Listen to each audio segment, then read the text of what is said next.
Pada video kali ini, kita akan membahas tentang penerapan manajemen Islam dalam koperasi. Nah, teman-teman, sebelum kita masuk ke pembahasan utama, ada baiknya kita ulas dulu apa itu manajemen dan koperasi. Manajemen merupakan proses merencanakan, mengorganisasikan, memimpin, dan mengendalikan pekerjaan anggota organisasi, dan menggunakan semua sumber daya organisasi untuk mencapai tujuan yang telah ditetapkan. Sedangkan pengertian koperasi, yaitu koperasi merupakan suatu kumpulan dari orang-orang yang mempunyai tujuan atau kepentingan bersama. Pembentukan koperasi berdasarkan asas kekeluargaan dan gotong royong, khususnya untuk membantu para anggotanya yang memerlukan bantuan baik berbentuk barang ataupun pinjaman uang. Koperasi dalam perspektif manajemen Islam dinamakan dengan koperasi syariah. Koperasi syariah merupakan sebuah koperasi melalui pendekatan yang sesuai dengan syariat Islam dan dari teladan dalam ekonomi yang dilakukan Rasulullah dan para sahabat.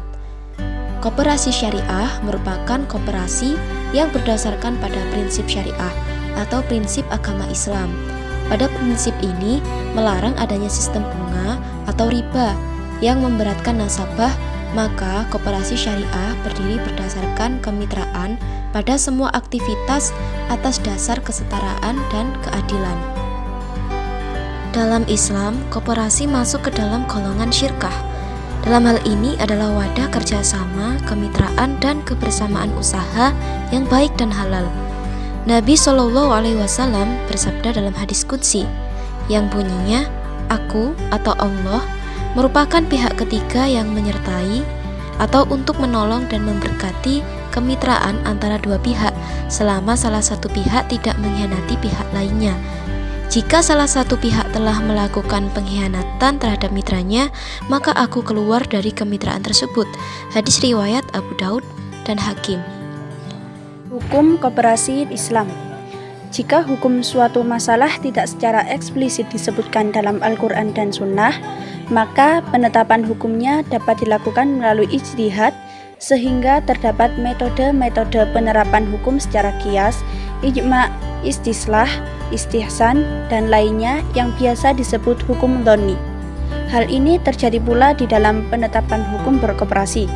Sebagian ulama menganggap koperasi sebagai akad mudharabah, yaitu suatu perjanjian kerjasama antara dua orang atau lebih, yang mana satu pihak menyediakan modal sehingga pihak lain melakukan usaha atas dasar profit sharing atau membagi keuntungan menurut perjanjian. Prinsip atau nilai sebagai landasan dan dasar pengembangan koperasi dengan manajemen Islam terdiri dari 5 nilai universal, yaitu tauhid atau keimanan, adl atau keadilan, nubuwah atau kenabian, khilafah atau pemerintahan, dan ma'ad atau hasil. Fungsi dan peran koperasi syariah. A. Membangun dan mengembangkan potensi dan kemampuan anggota pada khususnya dan masyarakat pada umumnya guna meningkatkan kesejahteraan sosial ekonominya. B. Memperkuat kualitas sumber daya insani anggota agar menjadi lebih amanah, profesional, konsisten, dan konsekuen di dalam menerapkan prinsip-prinsip ekonomi Islam dan prinsip-prinsip syariah Islam. C. Berusaha untuk mewujudkan dan mengembangkan perekonomian nasional yang merupakan usaha bersama berdasarkan asas kekeluargaan dan demokrasi ekonomi. D. Sebagai mediator antara menyandang dana dengan pengguna dana sehingga tercapai optimalisasi pemanfaatan harta. E. Menguatkan kelompok anggota sehingga mampu bekerja sama melakukan kontrol terhadap koperasi secara efektif. F. Mengembangkan dan memperluas kesempatan kerja. G. Menumbuhkan usaha produktif anggota.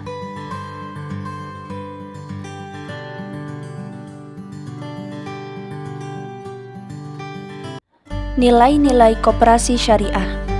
Pemerintah dan swasta meliputi individu maupun masyarakat wajib mentransformasikan nilai-nilai syariah dalam nilai-nilai koperasi. Di antaranya yaitu A.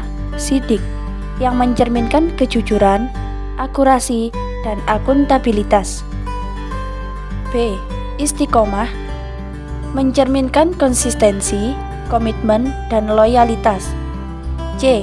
Tablik, yang mencerminkan transparansi, kontrol, edukatif, dan komunikatif. D.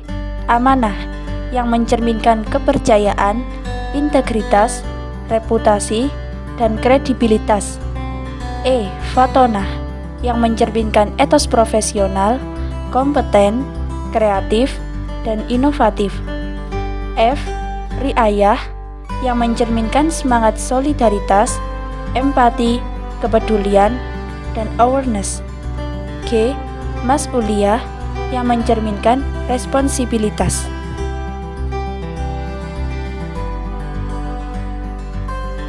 Perbedaan koperasi konvensional dan koperasi syariah. Dari segi prinsip, koperasi konvensional menerapkan prinsip bagi hasil secara merata atau disebut bunga untuk seluruh anggotanya. Sedangkan koperasi syariah, kekayaan adalah amanah Allah Subhanahu wa taala dan tidak dapat sepenuhnya dimiliki oleh siapapun. Setiap manusia memiliki hak dan kebebasan untuk melakukan asalkan sesuai dengan ketentuan syariah. Manusia adalah khalifah Allah dan makmur di bumi ini, menjunjung tinggi keadilan dan menolak segala sesuatu yang berkaitan dengan ribawi dan konsentrasi sumber daya ekonomi pada sekelompok orang. Dari segi sistem bunga, koperasi konvensional akan memberikan bunga untuk para nasabahnya sebagai bentuk keuntungan koperasi. Sedangkan koperasi syariah memberikan keuntungan dengan cara bagi hasil guna melayani nasabahnya. Hal ini dikarenakan sistem riba atau bunga dilarang oleh prinsip syariah, sehingga koperasi syariah berdiri atas kemitraan pada seluruh aktivitas atas dasar kesetaraan dan keadilan.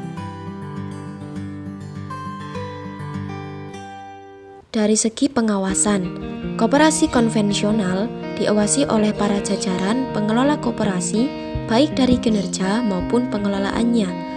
Sedangkan pengawasan koperasi syariah adalah pengawasan yang akan memperhatikan kejujuran pada internal koperasi. Tidak hanya pada pengurus koperasi, pengawasan juga dilakukan terhadap aliran dana dan pembagian hasil. Dari segi penyaluran produk, koperasi konvensional memiliki produk berupa sistem kredit atau pinjaman barang di mana memungkinkan nasabah untuk meminjam dana kemudian mengembalikan namun disertai bunga pinjaman.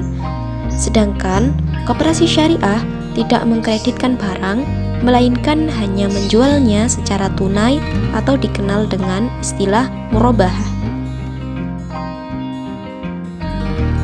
Di bidang penyalur zakat, pada koperasi konvensional tidak menyediakan jasa menyalurkan zakat. Sedangkan pada koperasi syariah merupakan institusi ziswaf yang memiliki fungsi sebagai penyalur zakat bagi anggotanya. Para ahli ekonomi Islam mencoba mengembangkan sistem keuangan tanpa riba. Mereka berpendapat bahwa sistem ini akan memberikan penyelesaian dan kemaslahatan terhadap masyarakat, terutama bagi umat Islam. Salah satu usaha yang dilakukan supaya terhindar dari sistem ini adalah dengan mengganti sistem bunga dengan tanpa bunga atau bagi hasil, di mana ia dapat dilakukan melalui kerjasama. Secara umum, kerjasama dan bagi hasil yang dilaksanakan adalah dalam bentuk musyarakah atau kerjasama, dan mudharabah atau bagi hasil merupakan dua bentuk organisasi bisnis yang umum dan lazim dilaksanakan oleh masyarakat abad pertengahan, juga diamalkan oleh bangsa Arab sebelum Islam. Pengaplikasiannya dapat berbentuk kerjasama dalam bentuk modal, kemahiran, atau penggabungan dari semuanya. Pembagian keuntungan dan kerugian dalam kerjasama ini berdasarkan pada nisbah modal. Untuk itu, persoalan kerja dan upah serta jasa telah ditetapkan Islam melalui keuntungan dan kerugian. Hal ini merupakan prinsip keadilan sesama mereka yang ikut melakukan kerjasama. Karena itu, dalam melakukan kerjasama, rekan kerja tidak diperbolehkan mengambil keuntungan secara mutlak, sedangkan kerugian ditanggung oleh rekan lain. Bagaimanapun, masing-masing mesti menanggung akibat dari kerjasama ini. Jadi prinsip ini menekankan adanya pembagian keuntungan dan resiko dalam melakukan kerjasama dan ditanggung oleh masing-masing pihak.